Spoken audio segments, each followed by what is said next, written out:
Good morning, everyone. I am back to break down the Friday EU Masters Slates. The two groups that have finished up over the last couple days have been super entertaining. Both are going to tiebreakers. So let's see if that keeps up today. All right, here's a group. We've got three teams tied at 2-1, and then Singularity at 0-3, who has essentially been the doormat of this group. They haven't even been close in any matches. I think they've lost every match by 10 plus kills. And as you can see, they are doing terribly with objectives as well. Speaking of Singularity, you're going to notice that over here, every match involving Singularity does not have any odds or any implied kill totals for either the teams or the match overall. So my thought there is that the books, I guess, just don't even know what to do with Singularity because they've been so bad. I don't know if they're worried that all the money is just going to come in on the other side, regardless of the odds that they put up. That could be what's going on here. So we don't really need odds in those games to know that any game that Singularity is in, they're going to be a huge dog.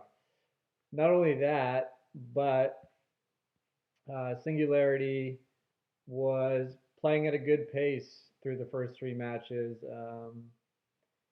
28 combined kills plus deaths, which is second only to Kick, Neo Surf. Obviously, the majority of that total is coming from their 23 deaths a game. So, you know, I think you're going to see on every slate today that the team playing against Singularity is just going to be massively owned. And then, you know, you're going to have to stack them with Singularity's opponent, that is, with who you think is going to win the other side of the match. Anyway, that's one way to approach it. It's going to be very chalky, obviously. Kind of taking a deeper look at the teams here. And by the way, if you haven't watched the prior videos, this is just kills per game. This is deaths per game. This is combining the two to essentially get a pace that the team likes to play at. This is the towers won per game, and then this is towers lost per game, and then finally dragons won per game.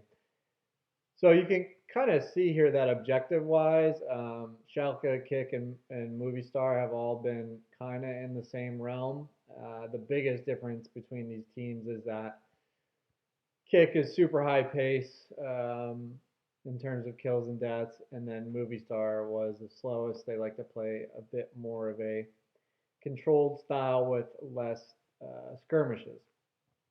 So that's kind of the MO of each team, at least through the first three games. Going back over here, like I said, whoever's playing Singularity is going to be super chalky, and it's not a surprise that whoever that team is also going to be the most expensive on the slate. But it's not prohibitive at about 7K average stack cost. All right, let's jump into some notes that, and a lot of this is just based off of what we've seen over the last couple days of these group stages ending in a single day. You want to be wary about relying too heavily on what the score of the prior match between any two teams was in terms of kills and deaths. I think with time off between the first three matches and then this finishing day, teams are clearly taking this time to adjust their tactics, and this is particularly true with teams that are maybe 1-2 or 0-3. On the flip side, I think the teams that went 3-0 or 2-1 in the first part of the group stage, they're almost at a disadvantage because they're thinking, okay, the tactics we've used have worked pretty well, so we don't really need to change anything. And then they're coming up against teams that they've already played who are perhaps trying different tactics that the team that won the first match can't quite predict. So I think it actually does give a little edge to the team that lost the first game because they're able to kind of go back and change some things, and it could catch the team that won that match off guard. So that's something to keep in mind in these matchups. And obviously, it's a small size, but a small sample size. But I went back and I looked at um, the head-to-head splits from the first two groups that have now finished. So 7 of the head-to-head matches were split 1-1, so that's more than 50%. But if you remove the Fuse kids from that sample, then you get 7 of the 9 head-to-head matchups were split. So yes, it's a small sample size, but I think there is something to that more often than not, you're going to see these splits and 1-1, especially if there's not a huge talent disparity between these teams. One other note I touched on yesterday also was that I was kind of curious about pace and how that's uh, been between the first week and the second week. So almost across the board here again, through two groups finishing, we're seeing an increased pace in the second games, and I largely attribute that to teams that are in danger of being knocked out, changing their tactics and mostly getting more aggressive.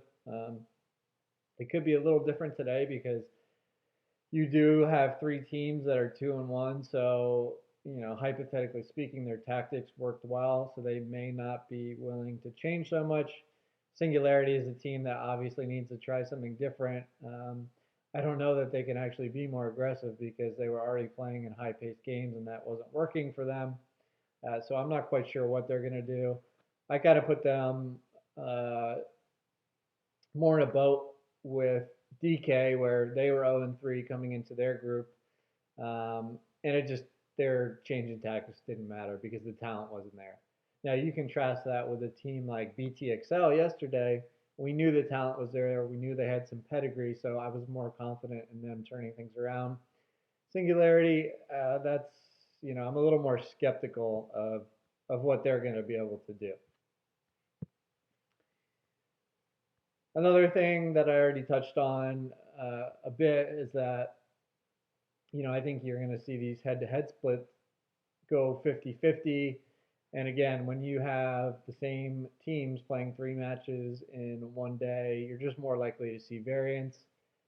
And I think, Vodafone and Gamers Origin both came into their second round of matches undefeated, looking very strong, and both of them lost twice. So it looks like it's going to be very tough for any team to maintain, that perfect record, especially when teams have seen, what they like to do. Another point that I think is worth touching on again is that 2 teams every day are going to be playing back-to-back matches. Thus far, the teams that have played back-to-back matches are 3-1. However, the one loser was YDN yesterday, but they actually got out to a lead that perhaps they should have capped. They ended up losing a really close match, 18-17. So I do think there is some merit in perhaps favoring the teams that are playing the second of a back-to-back just a bit against their opponents who are coming in relatively cold. So today, Movie Star and Kick are the teams playing back-to-back. And interestingly, they're both playing Schalke in the second of that back-to-back. So I perhaps will be looking at kind of an upset there because Schalke is going to be the favorite team from either Movie Star or Kick in those matchups. Just some thoughts on building your lineups overall, stacking the favorites, especially the team that's playing Singularity, is just going to be super chalky. Yesterday, I was on BTXL in all 3 matches, and they were a dog in the at least the first one and I think the second one. Um, and I still lost money in the slate overall. So I think that is a perfect example that not only do you have to get these teams right, you have to get the players correctly. So, one thing I was doing was playing a higher volume on the stacks I liked with BTXL yesterday. But I think perhaps a better way to approach it is you take a stance on the two teams you like from the particular slate, and then you just stack that multiple ways. So that way you can benefit from the variance and the scoring among the players. But as long as you are on the right teams, then you have a very good chance of having one of the highest scoring lineups. Another thing we saw yesterday was in the third slate, uh, the stack that won the big tournament utilized the one off um, from one of the losing teams, obviously. So given such a short slate, I don't know that that's always optimal, but it's definitely something you can do to differentiate. And especially if you're able to jam in, a captain that scores the most points, um, it may end up being worth it. So that's just something to think about with roster construction. Game stack viability is another thing that comes into play on these two game slates.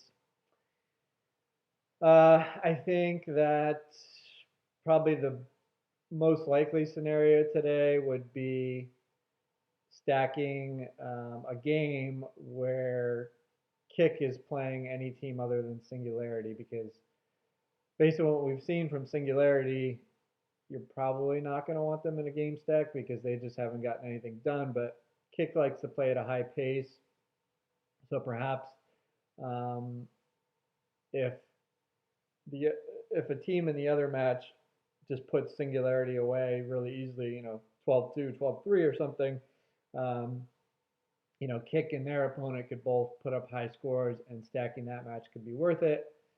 Um, I think there could be some merit to stacking Kick and Singularity when they play each other, but that's obviously predicated on Singularity changing up something and showing us a little more. Well, let's just see where that match is actually.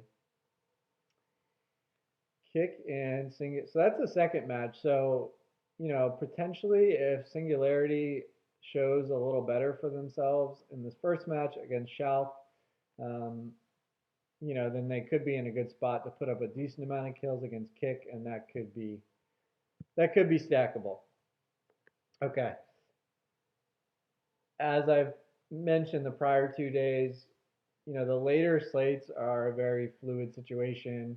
Yesterday, I think if you were paying attention, you saw the way BTXL looked in that first match. I think a lot of people jumped on board with them for the remainder of the two slates. So that's, I think, a good lesson there, that the way a team comes out and plays, whether it's changed tactics or they just look much more confident, like BT did yesterday. Um, that's going to change the way you build lineups for the later slates. So I think that you kind of have to take a wait and see an approach with those later slates. In both of the groups that have finished thus far, every match has mattered down to the last one, and of course because they're going to tiebreakers. Um, Maybe today is a day where we see a match in the late slate where nothing is on the line, both teams already knocked out. Although that does appear somewhat unlikely, given that you have three teams at 2-1. But nonetheless, I do expect that unless we see a miracle here, Singularity is going to be knocked out after their first match. So they're going to be a bit of a wild card in those second and third slates. How are they going to come out and play when nothing's on the line? Are they just so bad that it doesn't matter and the team playing them is going to beat up on them anyway? That's just something to think about. One final thought about the slate overall. Keep an eye on the line movements leading up to lock.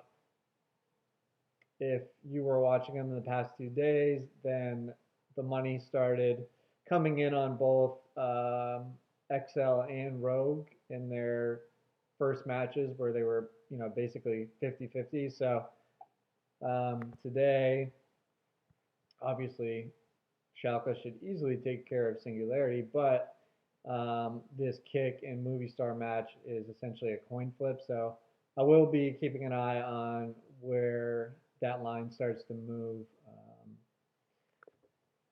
leading up to lock, and I might think about putting a little more exposure on the team that's getting some movement there. All right, that wraps up all of my thoughts on the slate overall. Just some team specific notes. Singularity, yeah, they've been a doormat. Doormat, they're just getting stomped on. I don't even know that a change in tactics is going to do anything for them. I think they just look outmatched talent wise. So I'm certainly not expecting a turnaround like we saw out of Excel or Rogue here. Kick, you know, I think some people were probably surprised by how well they played. Some others had seen Kick previously and knew that they did have some talent. But needless to say, their opponents at least are well aware of what they're capable now. So I wonder if they do lose a bit of an edge, having seen their opponents already. On the Schalke side, they did lose their first match, but don't forget they came into this as probably the favorite to win the entire tournament.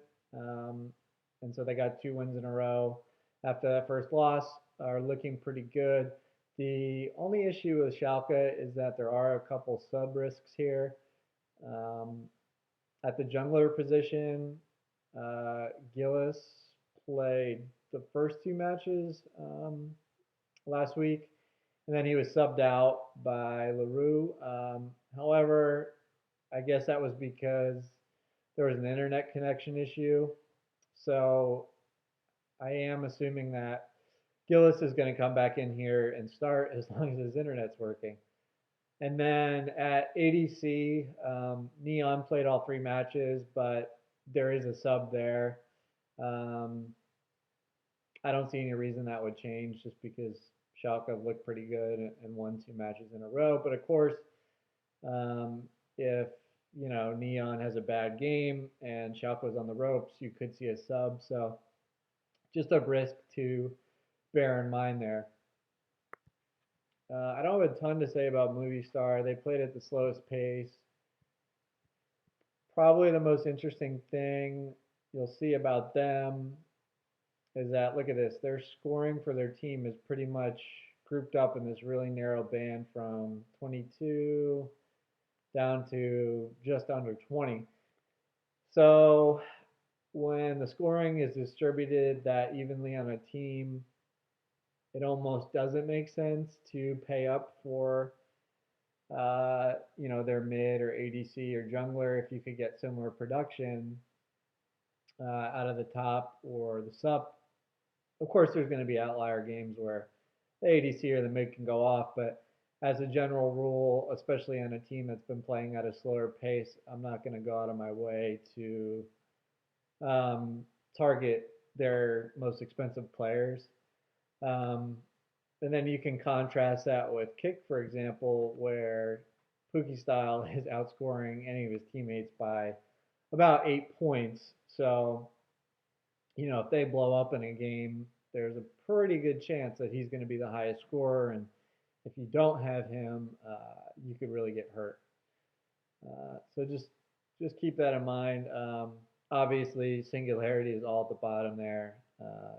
Not a whole lot to get excited about, but I guess if you do think they're going to turn something around, maybe it's Reggie or Scoot, who I think are the ADC and jungler for them.